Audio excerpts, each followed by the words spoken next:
નમસ્કાર, પ્રણામ મિત્રો, જય શ્રી કૃષ્ણ, જય માતાજી। તો ચાલો શરૂ કરીએ આજની કહાની। આર્યા, મૂકી દેને બેટા, નાસ્તો ઠંડો પડે છે। ડિમ્પલબેને ફરી બૂમ પાડી કહ્યું, ઓકે મોમ, જસ્ટ 2 મિનિટ, હવે પૂરું થવા જ આવ્યું છે। આર્યા બોલી, બસ રોજની આજ ધમાલ ઘરમાં। આર્યા ઓફિસનું કામ ઘર લઈ આવે ને અડધી રાત સુધી કામ કરે ને સવારે ઉઠી પાછી મંડી પડે। ડિમ્પલબેનને આર્યાનું કામ તો ગમે, પણ એને આટલી બીજી જોઈ એ ચિંતામાં પડે અને તેના કારણે બબડાટ કરે। અશોકભાઈ મા દીકરીની આ નોકઝોક જોઈ મલકાઈ કરે। એમને તો આર્યાની કામ પ્રત્યેની ધગશ જોઈ છાતી ગજગજ ફૂલે। બાપ તેવી બેટી, નાના બેટો, ખરેખર ખૂબ સુખી પરિવાર। ડિમ્પલબેન અને અશોકભાઈએ બંને દીકરીઓને ખૂબ પ્રેમથી મોટી કરી, ભણાવી ગણાવી પગભર કરી।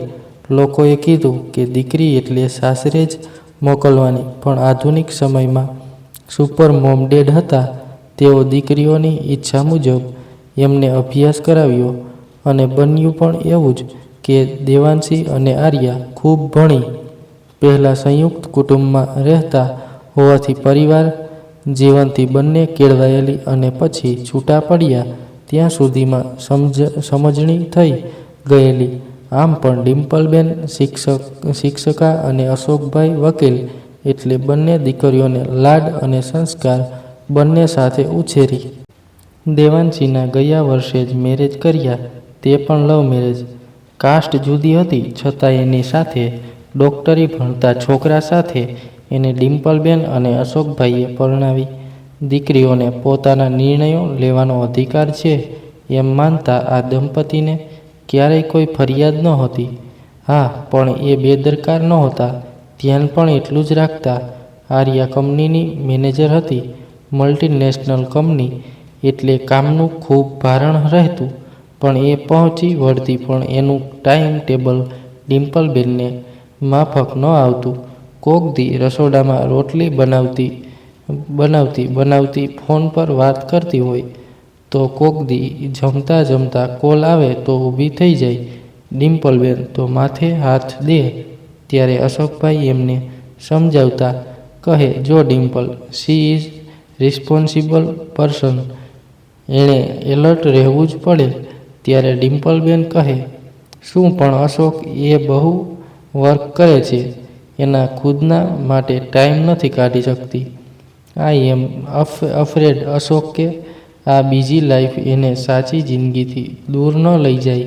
ડિમ્પલબેનના આ ડરને કાઢવા અશોકભાઈ કહેતા, અરે યાર, તું પણ શું, ડોન્ટ જજ હર, એને એક વિકાસશીલ વુમન તરીકે જો। ડિમ્પલ એ કેટલી સક્સેસફુલ છે એન્ડ શી ડિઝર્વ મોર, એની સ્ટ્રેન્થ્સ જો, શી કેન હેન્ડલ।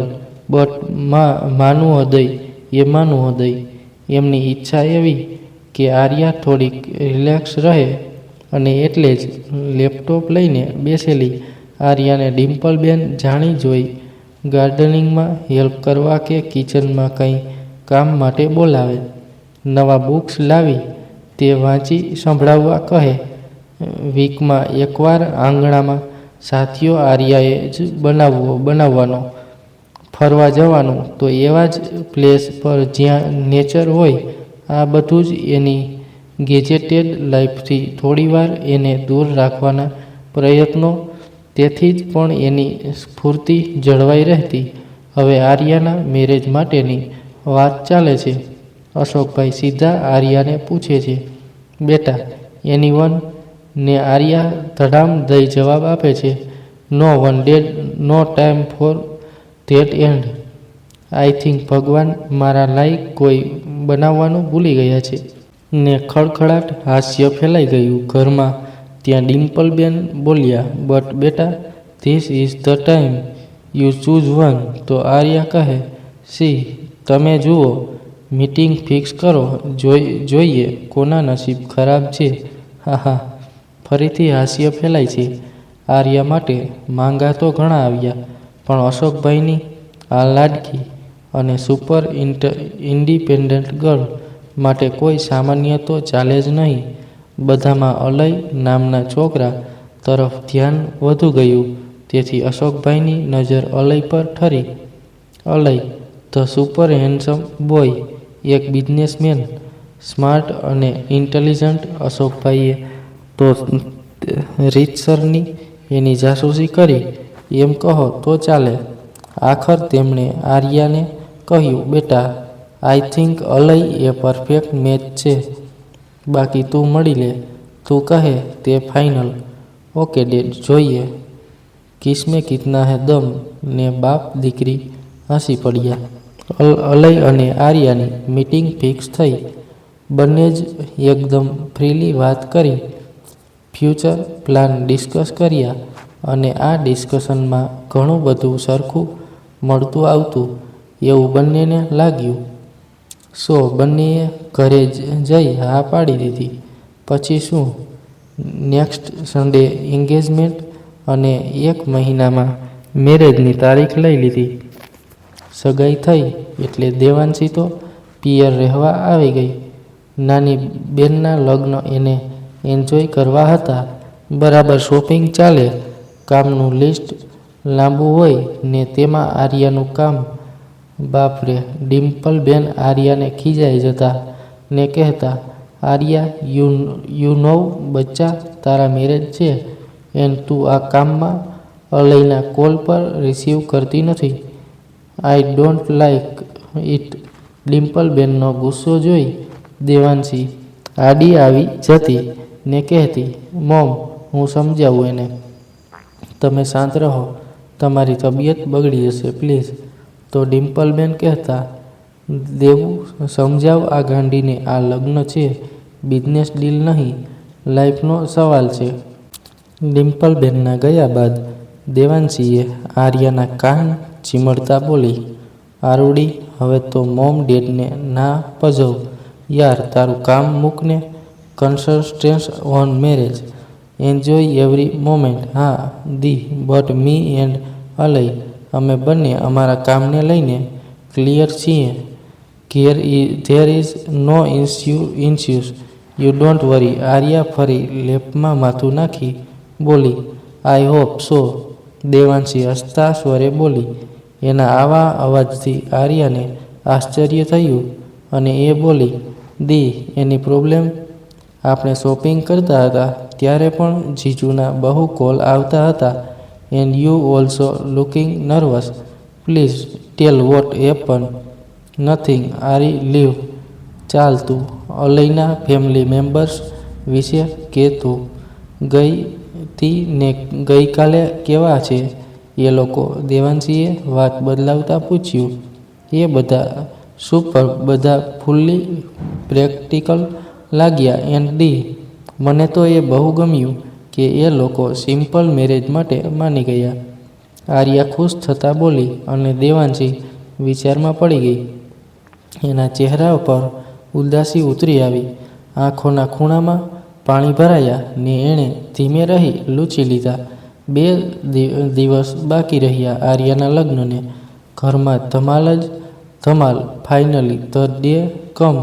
પરંતુ આટલા દિવસમાં આર્યાએ એબ્ઝર્વ કર્યું કે દીને કંઈક તો પ્રોબ્લેમ છે. જ્યારે પૂછે ત્યારે એ ટાળી દેતી. આર્યાએ ડિસાઇડ કર્યું કે મેરેજ પતે પછી મોમ ડેડ સાથે મળી દી સાથે વાત કરશે. ખૂબ મોજથી અને શાંતિથી આર્યાના લગ્ન થયા. તે સાસરે ગઈ. ડિમ્પલબેન અને અશોકભાઈને અલયના મોમ ડેડે કહ્યું, તમે ચિંતા ના કરશો. આજથી અલય તમારો દીકરો અને આર્યા અમારી દીકરી. અલય બોલ્યો, મોમ ડેડ, આર્યા મને મારશે તો હું અહીં આવી જઈશ. ને બધા ખડખડાટ હસી પડ્યા. આર્યાની વિદાય થઈ. લગ્નના 2 દિવસ પછી દેવાંશી પણ સાસરે જવા તૈયાર થઈ. તેનો પતિ ભાર્ગવ તો લગ્નની રાતે જ નીકળી ગયો હતો. દેવાંશીએ સાસરે પહોંચી આર્યાને કોલ કર્યો. આર્યા એની સાથે લડવા લાગી. દી, એટલીસ્ટ કહેવું તો જોઈએ મને એમ કે તું રોકાઈશ. I have a plan. પણ તું જતી રહી યાર. આવું કરવાનું? અરે ચીલ બેબી ચીલ. તું તારી ન્યૂ મેરિડ લાઈફ એન્જોય કર. હું ક્યાં દૂર છું. મળશું, બટ તું નજીક છે તો મોમ ડેડનું ધ્યાન રાખજે. એન્ડ બડી, પ્લાન યોર હનીમૂન. રહી ગયા તો પછી નહીં જવાય. Remember that. દેવાંશી હસતા હસતા બોલી. દી આર યુ ઓકે ના? સાચું બોલજે. તને આર્યા આગળ બોલે તે પહેલાં દેવાંશી વચ્ચે બોલી પડી. આરી, તારા જીજુને લેટ થાય છે, હું પછી કોલ કરું. બબાય. દેવાંશીએ કોલ કટ કર્યો. આર્યા મોબાઈલ હાથમાં રાખી વિચારમાં પડી ગઈ. દીને કંઈક તો પ્રોબ્લેમ છે જ, બટ એ કહેતી નથી. ત્યાં અલય પાછળ આવી બેસી જાય છે. એને ખબર પડતી નથી. અલય એને કમરથી પકડે છે ને એ ચોંકી જાય છે. અલય પૂછે છે, what happen honey? Any problem? Aarya અલયને વાત કરે છે તો અલય કહે છે, ઓ યાર, ઇટ્સ સો સિમ્પલ. ચાલ, હજી 2 દિવસ આપણા હોલિડે છે તો આપણે દીના ઘરે જઈ આવીએ. અલયનો આઈડિયા સાંભળી આર્યા એને વળગી પડે છે. અલયને આર્યા સરપ્રાઈઝ આપવાના હેતુ દેવાંશીને જણાવતા નથી અને અચાનક એમના ઘરે પહોંચે છે. દેવાંશી ઘરમાં નથી હોતી. એના સાસુ બંનેને વેલકમ કરે છે. થોડી વારમાં દેવાંશી અને ભાર્ગવ આવે છે. આર્યાને આવેલી જોઈને તે ખુશ થવાને બદલે ડરી જાય છે, પણ નોર્મલ રહેવાનો પ્રયત્ન કરે છે. બધા જબરજસ્ત નવા કપલની આગાસ્તો સ્વાગત કરે છે, પણ દેવાંશીનો ચહેરો ચાળી ખાય છે કે કંઈક પ્રોબ્લેમમાં તો છે. આર્યા રાત્રે ડાઇનિંગ ટેબલ પર વાત મૂકે છે. જીજુ, તમે પેલા બટરફ્લાય ગાર્ડનમાં લઈ જાઓ ને અમને. ભાર્ગવ હોંશથી હા પાડે છે. જ્યારે જમીને આર્યા પ્લેટ્સ કિચનમાં મૂકવા જાય છે તો બાજુના રૂમમાં વાત કરતા દેવાંશીના સાસુ સસરાની વાત સાંભળે છે. એ કહે છે, હમણાં રહેવા દો, એની બેન આવી છે, જાય પછી વાત. આર્યાને ધક્કો બેસે છે. રાત્રે એ અલયને કહે છે, અલય, આઈ થિંક દીને કંઈ ફેમિલી પ્રોબ્લેમ હોવો જોઈએ. કાલે એવું કરો કે મને ને દીને થોડો ટાઈમ એકલો મળી જાય. Okay darling, sure, but come near ના પ્લીઝ. અલય આર્યાને વળગતા બોલ્યો, no please, you are always એમ ગુસ્સો કરતી. આર્યા પોતાને છોડાવી રૂમની બહાર નીકળી ગઈ. તે દીના રૂમ તરફ ગઈ તો એને દીના રડવાનો અને કરગરવાનો અવાજ આવતો હતો. આર્યાને ઠીક તો ના લાગ્યું, પણ એનું મન ના માન્યું એટલે એણે દરવાજા પર કાન માંડ્યા. દી રડતી જઈ બોલતી હતી, તમે મને ડાયવોર્સ આપી દો. હું એટલી કમ્પેબલ છું કે એકલી જીવી શકું. હવે મારાથી સહન નથી થતું. બેબી, નથી થવું એમાં મારો શું વાંક? All reports are normal. And તમારી મોમના રોજના ટોણાથી હું પરેશાન થઈ ગઈ છું. બહાર સ્ટેશનની વાત કરે છે. સમાજમાં એક ફ્રી માઇન્ડ એન્ડ ખૂબ જ અન્ડરસ્ટેન્ડિંગ પીપલ ઇમેજ છે અને ઘરમાં ડૂસકું ભરે છે. બટ દેવું, આઈ લવ યુ. મેં તને કદી કંઈ કીધું છે? મોમ ડેડની ઈચ્છા ન હતી ને મેં તારી જોડે મેરેજ કર્યા અને હવે હું જુદો થઈ જાઉં તો સમાજને કહેવાનો ચાન્સ મળી જાય ને તું પણ સમજે છે કે હું મોમને કંઈ કહી શકતો નથી. ભાર્ગવ ઉદાસ સ્વરે બોલ્યો, આઈ નો ભાર્ગવ, તેથી જ હું સહી લઉં છું, પણ હવે નહીં સહન થાય. મોમ રોજ મને કહે છે કે ભાર્ગવને કારણે નહીં તો મારું ઘર ભરાઈ જાત. એટલું અમારી કાસ્ટમાં રિવાજ છે. એમણે મારી જોબ પણ છોડાવી દીધી પોતાની મિલેનિયર ઇમેજ ખાતર. એન્ડ નાવ બેબી ભાર્ગવ, હજારો ઓપ્શન છે બેબી માટેના. We are modern, we are educated, તો શા માટે આવું થિંકિંગ? શું મોડર્નિટી કપડાં અને એટીટ્યૂડમાં જ? દેવાંશી જોરથી રડી પડી. ભાર્ગવ નિશબ્દ હતો. દેવાંશી ફરી બોલી, ભાર્ગવ, હું ધારું તો મોમની સામે થઈ શકું, બટ એ મારા સંસ્કાર નથી. મારા મોમ ડેડ તો આજે મને એક્સેપ્ટ કરી લેશે, દુઃખી ના જોઈ શકે, બટ મારે લાચાર બિચારી નથી બનવું મારી લાઈફના કારણે. આર્યાએ એની સાસરીમાં સાંભળવું ન પડે બસ એટલા ખાતર હું ચૂપ છું. થોડીવાર ચૂપ રહી દેવાંશી ફરી બોલી, ભાર્ગવ, આપણે લવ મેરેજ કર્યા તો મારા મોમ ડેડ એક સેકન્ડ પણ નારાજ ના થયા. મારી ખુશી જ એમના માટે ઇમ્પોર્ટન્ટ હતી. એન્ડ હું એવું સમજતી હતી કે અહીં પણ બધા ઓપન માઇન્ડેડ છે. But no, I was wrong. યુગો બદલાશે પણ સ્ત્રીની સ્થિતિ નહીં બદલાય, એ પાક્કું. ભાર્ગવથી સહેવાયું નહીં. તેણે દેવાંશીને બાહોમાં લીધી અને રડી પડ્યો. દેવાંશી સમજી ગઈ. એને લાગ્યું કે વગર વાંકે એણે ભાર્ગવને બહુ બધું બોલી દીધું. ભલે એ સત્ય હતું, પણ એમાં ભાર્ગવનો શું વાંક? એ હંમેશા સપોર્ટિવ રહ્યો. દરવાજા પાસે ઊભેલી આર્યાના તો પગ નીચેથી જમીન સરકી ગઈ. દી આટલું બધું સહન કરે છે, માય ગોડ! તો ધીમે રહી રૂમમાં ચાલી ગઈ.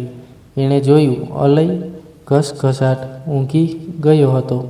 એ પણ બેડ પર પડી, પણ ઊંઘ આવતી નહોતી. વિચારમાં ને વિચારમાં અડધી રાત પૂરી થઈ ગઈ ને જેમ તેમ એની આંખ લાગી. સવારે બધાએ ચા નાસ્તો કર્યો અને ઉપડ્યા ફરવા. ગાર્ડનમાં જઈ ચારેય ફરવા લાગ્યા. ત્યાં સામે ઝૂ હતું. અલય બોલ્યો, ચાલો એનિમલ્સને જોઈએ. તો તરત આર્યા બોલી, તમને જોઈ લીધા, બસ હવે વધુ શું જોવું? એટલે અલયે જીભડો કાઢ્યો તો આર્યાએ મોં મચકોડ્યું. દેવાંશી તો આર્યાને ખીજાઈ પડી. આરી, આવું ના બોલાય. તો આર્યા દેવાંશીને ગળે હાથ દઈ બોલી, દી, આઈ એમ જસ્ટ જોકિંગ. પછી તરત અલય બોલ્યો, ભાર્ગવ બ્રો, આપણે ઝૂ જઈએ અને આ બે બટરફ્લાઇઝને બટરફ્લાઇઝ પાસે મૂકી જઈએ. ભાર્ગવ કંઈ બોલે તે પહેલાં આર્યા બોલી પડી, ઓકે ડન. એમ પણ તમે લોકો બહુ બોરિંગ છો. Go go. અને દેવાંશીનો હાથ પકડી ઝપાટાભેર બરફાળી ગાર્ડનમાં ચાલવા લાગી. ભાર્ગવ અને આલય ઝૂ તરફ ગયા. અલયે આર્યાને આંખોના ઈશારા કર્યા. સુંદર મજાના રંગબેરંગી પતંગિયા ઉડતા હતા. દેવાંશી થોડી રિલેક્સ થઈ. તે બોલી, આરી, આપણે પણ મોમ ડેડ આવી રીતે જ રાખ્યા નહીં? બધી ઈચ્છાઓ પૂરી કરી. જે ભણવું હતું એ ભણવા દીધું. જ્યાં જવું હોય ત્યાં જવાની છૂટ, ને જે દિલમાં હોય એ કહેવાની એ છૂટ. આટલું બોલતા દેવાંશીની આંખમાં પાણી ભરાયા. આર્યા બોલી, દીશે જે કહેવું હોય એ કહી દે. મેં કાલે રાતે તારી ને જીજુની બધી વાત સાંભળી છે. સોરી ફોર ધેટ, બટ તારે મને તો કહેવું જ પડશે. દિલ ખોલી દે દી. You will be relax. Please tell me everything. બંને એક બાંકડા પર બેસી ગઈ. દેવાંશી રડતા રડતા બોલી. આર્યાએ એના બંને હાથ પોતાના હાથમાં રાખ્યા હતા. તે બોલી, આરી, મેરેજની શરૂઆતમાં તો બધું ઠીક હતું, બટ આફ્ટર મંથ મોમે અસલી સ્વરૂપ બતાવ્યું. પેલા we are from big and prestigious family કહી આટલી મોટી હોસ્પિટલની મારી જોબ છોડાવી.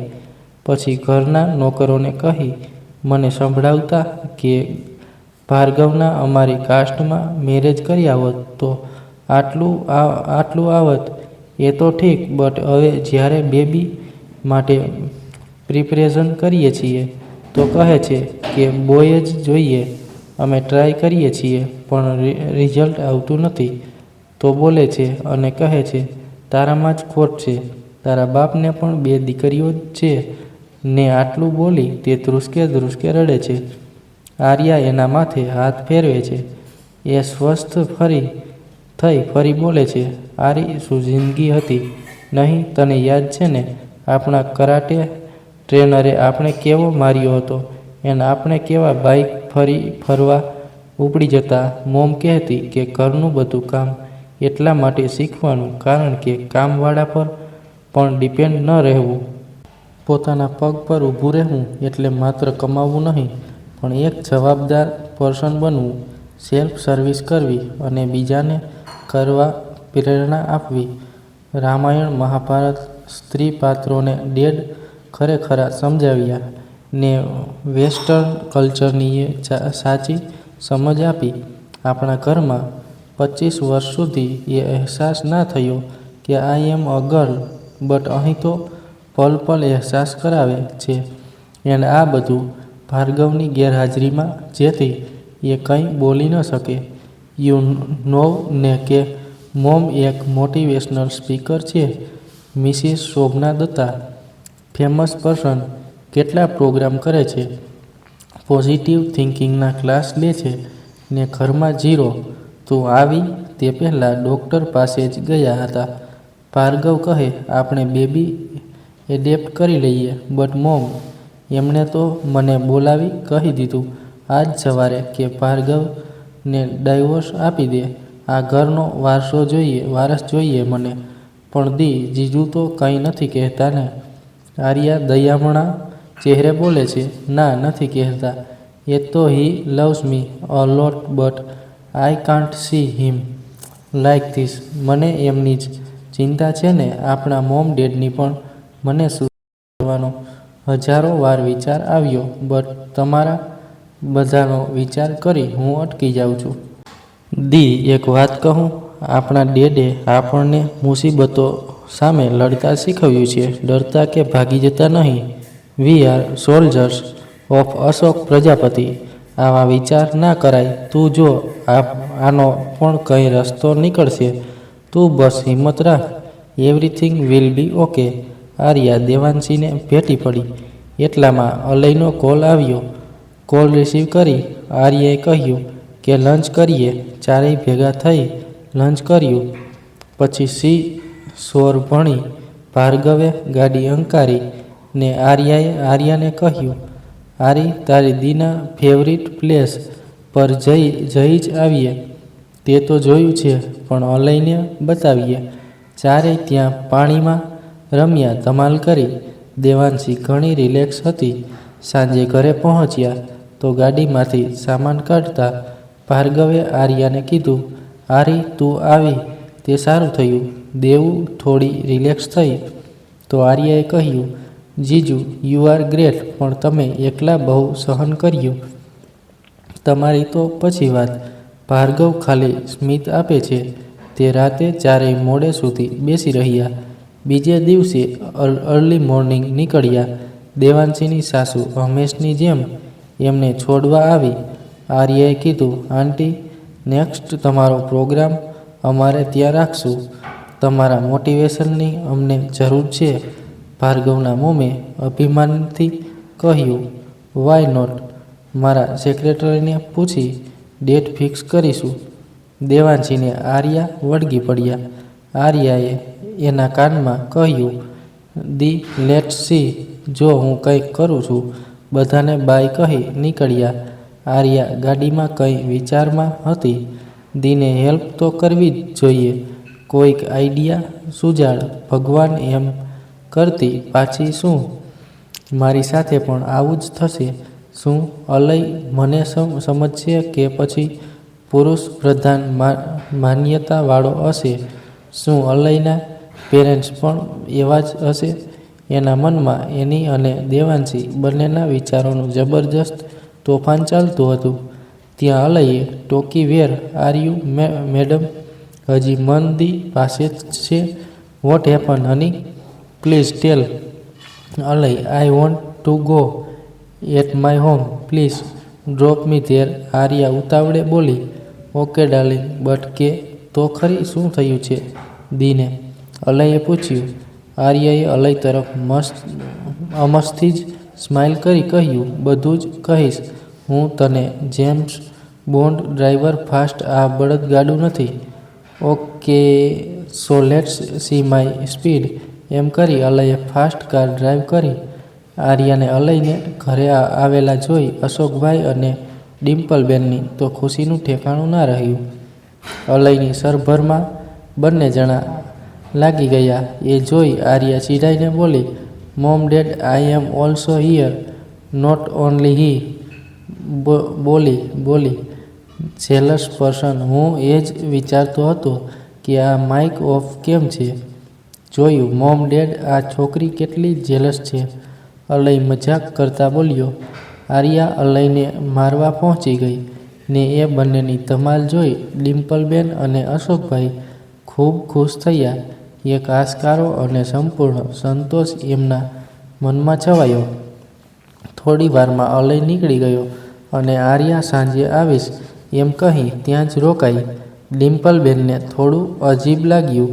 એમને એમ કે 2-3 દિવસથી એ લોકો બહાર હતા તો આર્યાએ પહેલાં સાસરે જવું જોઈએ, પછી ભલે આવતી, પણ એ કંઈ બોલ્યા નહીં. બપોરે ડિમ્પલબેન આરામ કરવા લાગ્યા ત્યારે આર્યાએ ઈશારો કરી અશોકભાઈને પોતાની રૂમમાં બોલાવ્યા અને દેવાંશીની આખી વાત કરી. વાત સાંભળી ઘડીભર તો એ એકદમ ઢીલા થઈ ગયા. એવું લાગતું હતું કે રડી જ પડશે. ત્યાં આર્યા બોલી, ડેડ, તમે આમ ઢીલા પડશો તો કેમ ચાલશે? મોમને કેમ સંભાળશું? પ્લીઝ કંઈ રસ્તો વિચારવાનો છે. આપણે સાથે મળી. ત્યાં તો ડિમ્પલબેન આવી ચડ્યા. તમે બે બાપ દીકરી શું ઘૂસપૂસ કરો છો ક્યારના? ચાલો મને કહો. આર્યા, શું તકલીફ છે? તે સાસરીમાં કંઈ એટલું બોલ્યા. ત્યાં તો આર્યાએ એમનો હાથ પકડી એમને બેડ પર બેસાડતા બોલી, મોમ પ્લીઝ, તને તો મારા પર વિશ્વાસ જ નથી. ઓકે ચાલ, હું જે કહું છું એ શાંતિથી સાંભળ. આર્યા અને અશોકભાઈએ આખી વાત ડિમ્પલબેનને કરી. એ તો એબતાઈ ગયા અને જોરથી રડી પડ્યા. અશોકભાઈને કહેવા લાગ્યા, જુઓ દેવના સાસરે જે આપવું પડે, જેટલું આપવું પડે એ આપો. આપણી દીકરી ખુશ રહેવી જોઈએ. જાતને વેચી નાખવી પડે તો કંઈ નહીં. ત્યાં વચ્ચે આર્યા બોલી, મોમ ગાંડા જેવી વાત ના કર. આજ એક ડિમાન્ડ પૂરી કરશું તો કાલે બીજી કરશે and it's not a solution. બેબીના મામલામાં તું શું કરશે? બોલ. જો મોમ, જરૂર છે થિંકિંગ બદલવાની, સમજી? અશોકભાઈ ધીમેથી બોલ્યા. જો ડિમ્પલ અમારી સાચું કહે છે. વસ્તુ અને વૈભવી ક્યાં માણસ ધરાય છે એ તો ઓછો જ પડે છે. જરૂર છે માનસ બદલવાની. દીકરીઓને ચંદ્ર પર પહોંચાડી, હવે ચેલેન્જ છે દીકરીઓને હૃદયમાં પહોંચાડવાની. બદીઓ દૂર થશે. દીકરીઓ પ્રત્યેકના વિચારો આપમેળે બદલાશે. અશોકભાઈએ તરત જ ભાર્ગવને ફોન લગાવ્યો અને મોબાઈલ સ્પીકર પર મૂક્યો. અશોકભાઈનો કોલ જોઈ ભાર્ગવ બોલ્યો, સોરી ડેડ, તમને આપેલું પ્રોમિસ તોડ્યું. હું દેવુને ખુશ નહીં રાખી શક્યો. અશોકભાઈ બોલ્યા, બેટા, તમે તો તમારું પ્રોમિસ નિભાવ્યું, પણ તમે બધું એકલા જ સહન કર્યું. આ બાપને કહેવું તો જોઈએ ને. ડોન્ટ વરી, બધું ઓકે થઈ જશે. હા ડેડ, થશે જ. મને વિશ્વાસ છે ભગવાન પર, છતાંય આઈ એમ સોરી. અરે ના બેટા, ટેક કેર, જલ્દી મળીશું. એમ કહી અશોકભાઈએ ફોન મૂકી દીધો. પછી ડિમ્પલબેનને કહ્યું, ડિમ્પલ, હું કાનૂની કાર્યવાહી પણ કરી શકું છું, બટ ભાર્ગવનો કોઈ વાંક નથી. એનો તો વિચાર કરવો પડશે ને આપણે. એ બિચારો મા અને પત્ની વચ્ચે પીસાય છે. બાકી હું કાલ મારી દીકરીને ઘર લઈ આવું. મને સમાજની કોઈ જ પડી નથી. મારી દીકરી ખુશ રહેવી જોઈએ બસ. પણ આ માટે આરી કહે તેમ વિચારવું પડશે. એને તારે દેવુને હિંમત આપવાની છે. હંમેશની જેમ કમજોર નથી બનાવવાની. યસ મોમ, આપણે વિચારીએ કે હવે શું કરી શકાય. તું શાંતિ રાખ અને ચિંતા ના કરીશ. હું પણ ઘરે જાઉં છું. ને નો ફોન આવશે તો એકદમ નોર્મલી વાત કરજો. એણે મને તમને જણાવવાની ના પાડી છે. સો પ્લીઝ ચાલો ડેડ, મને ઘરે છોડી આવો. આર્યા નીકળતા બોલે છે. આર્યા સાસરે પહોંચે છે. અલય ઘણા દિવસે ઓફિસ ગયો હોવાથી લેટ આવે છે. બંને સાથે ડિનર કરે છે અને સૂવાની તૈયારી કરે છે. ત્યાં અલય ફરી પૂછે છે અને આર્યા આઈ એમ ડાયટ તો કાલ કહીશ એમ કરી અલયને વળગીને સૂઈ જાય છે. અલયને તે ગમતું નથી બટ એ લેટ ગો કરે છે. બીજે દિવસે આર્યા ડાઇનિંગ ટેબલ પર અલય સાથે બ્રેકફાસ્ટ કરતી હોય છે અને એના સાસુ આવે છે.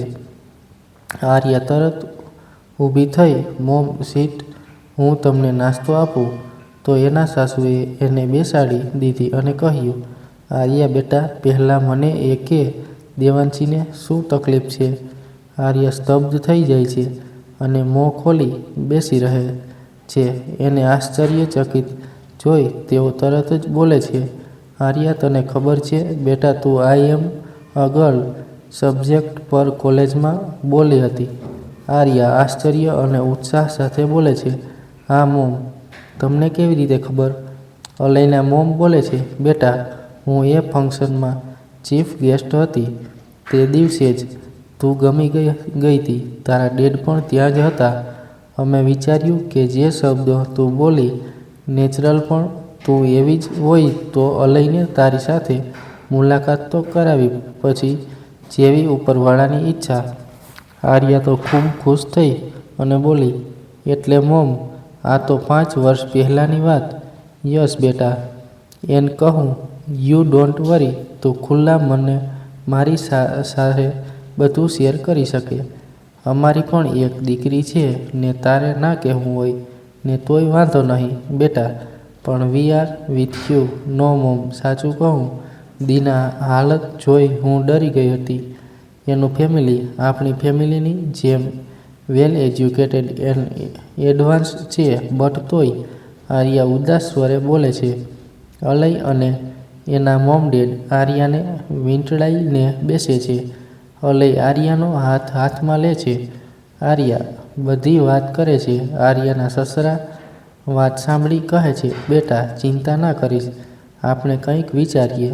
You don't worry. આર્યા શાંત થાય છે. 1 વીક પૂરું થાય છે. આર્યાએ જોબ જોઈન કરી લીધી હોય છે.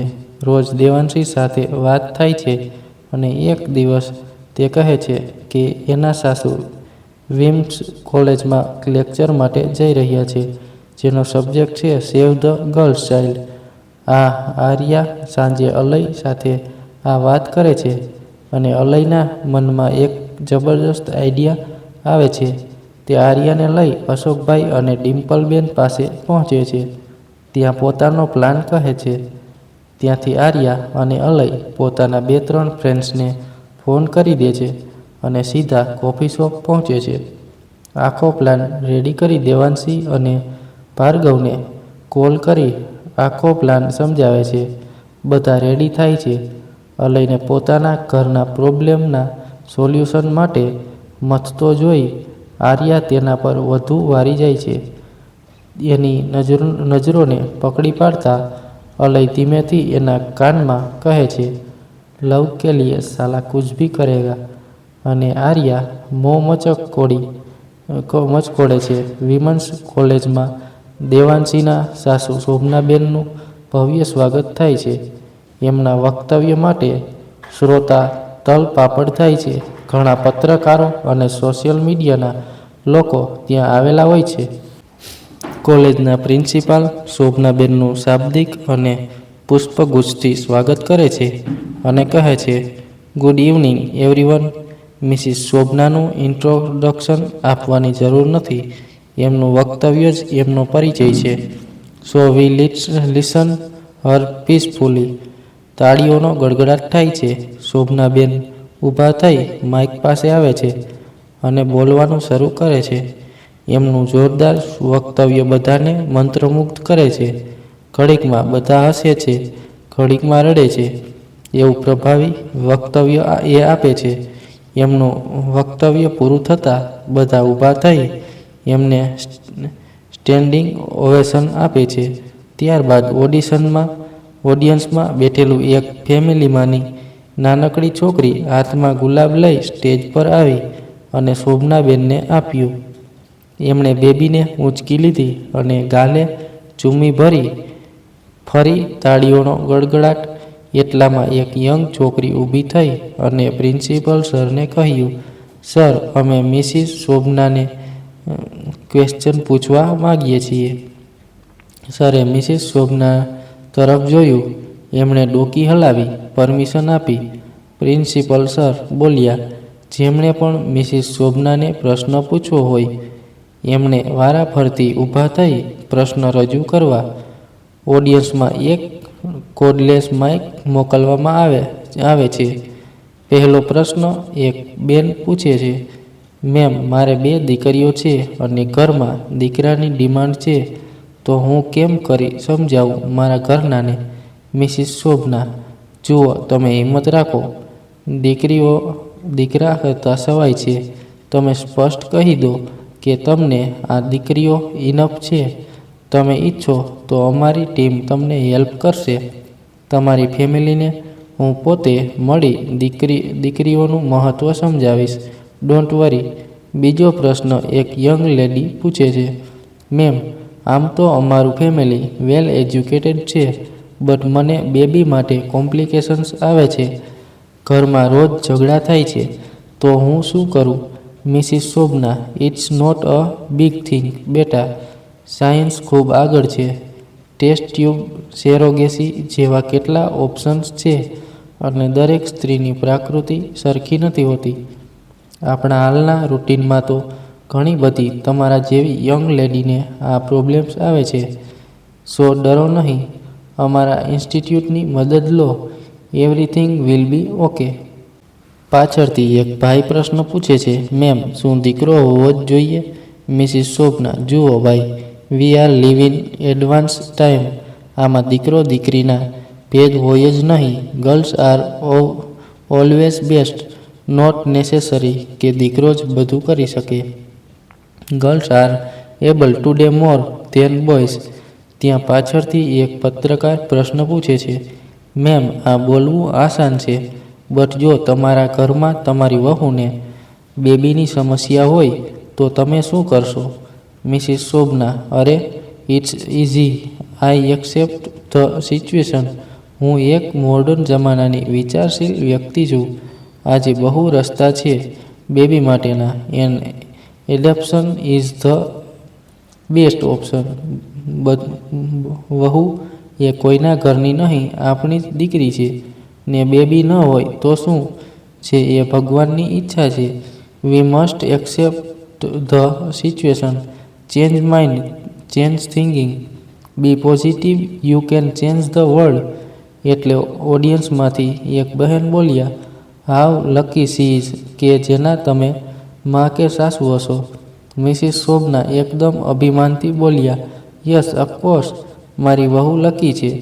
આઈ અન્ડરસ્ટેન્ડ હર વેરી વેરી મચ. એમનું આટલું બોલતા જ ઓડિયન્સમાં બેઠેલી દેવાંશી તાળી વગાડતા ઊભી થાય છે. બધાની નજર એના પર પડે છે. શોભનાબેન દેવાંશી તરફ જુએ છે. તે ચોંકી જાય છે. એમનો ચહેરો ઝાંખો પડી જાય છે. મનમાં ફફડાટ થઈ જાય છે. આખી મીડિયાના કેમેરા દેવાંશી તરફ મંડાય છે. દેવાંશી હાથમાં માઇક લે છે અને માત્ર એટલું જ બોલે છે, હેલો એવરીવન, મિસિસ શોભના મારા સાસુ છે. I am really proud of હર.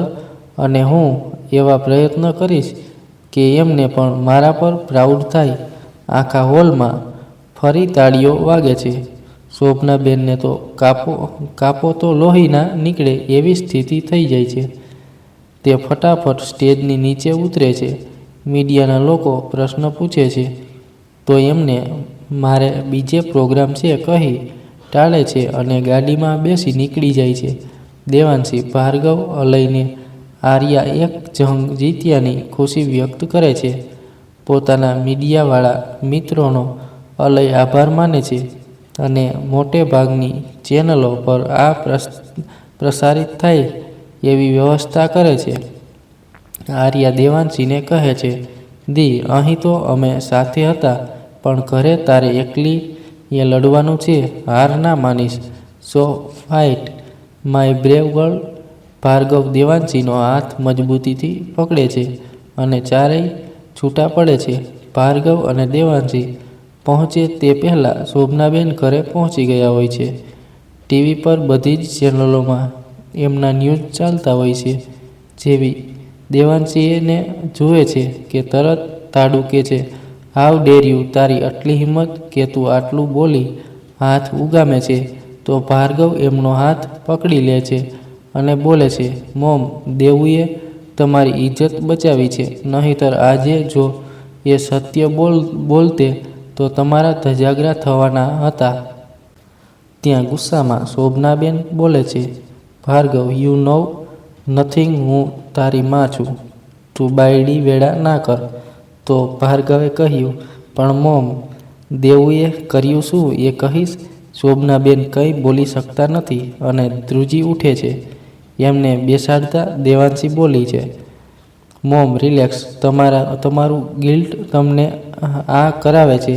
બોલવું જુદું ને આચરવું જુદું.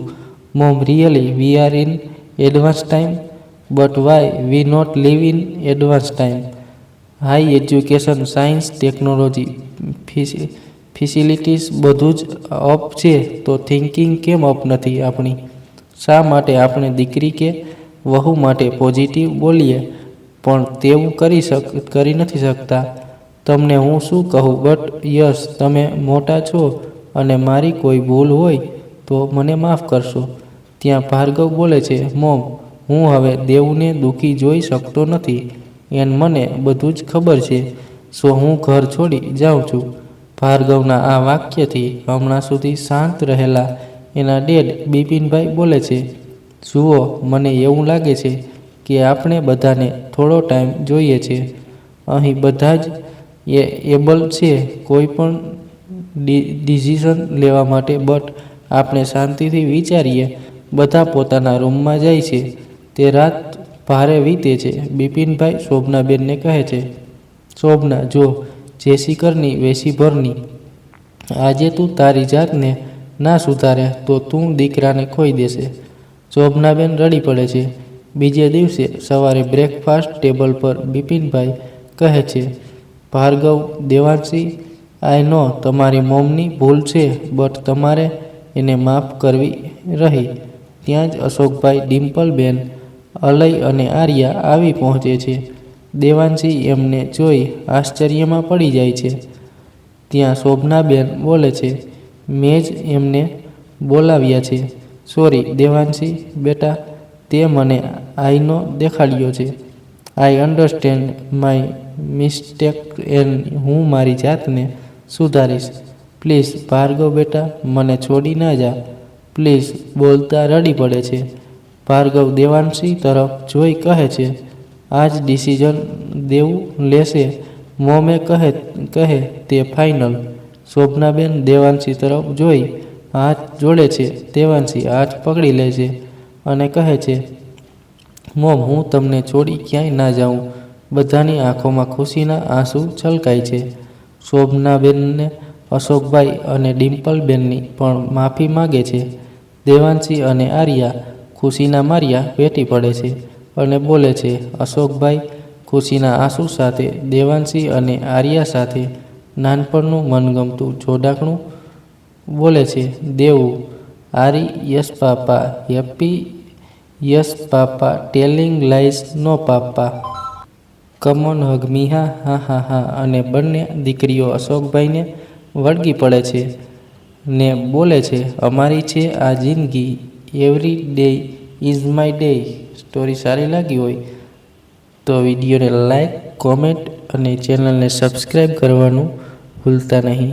ધન્યવાદ. મળીએ નવી સ્ટોરી સાથે.